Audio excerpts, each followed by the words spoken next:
ద్వితీయోపదేశకాండము 6వ అధ్యాయము.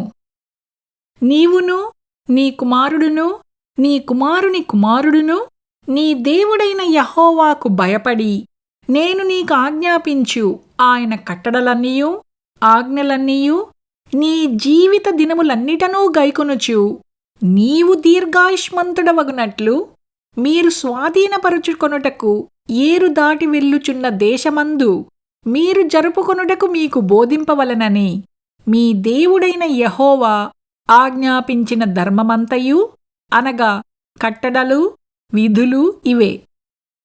కాబట్టి ఇజ్రాయేలు, నీ పితరుల దేవుడైన యెహోవా నీతో చెప్పిన ప్రకారము పాలు తేనెలు ప్రవహించు దేశములో మేలు కలిగి బహుగా అభివృద్ధి నొందునట్లు నీవు వాటిని విని అనుసరించి నడుచుకొనవలెను. ఇజ్రాయేలు, వినుము, మన దేవుడైన యెహోవా అద్వితీయుడగు యెహోవా. నీ పూర్ణ హృదయముతోనూ నీ పూర్ణాత్మతోనూ నీ పూర్ణ శక్తితోనూ నీ దేవుడైన యెహోవాను ప్రేమింపవలెను. నేడు నేను నీకాజ్ఞాపించు ఈ మాటలు నీ హృదయములో ఉండవలెను.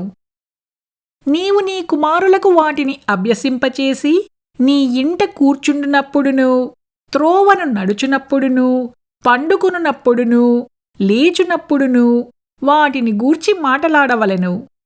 సూచనగా వాటిని నీ చేతికి కట్టుకొనవలెను.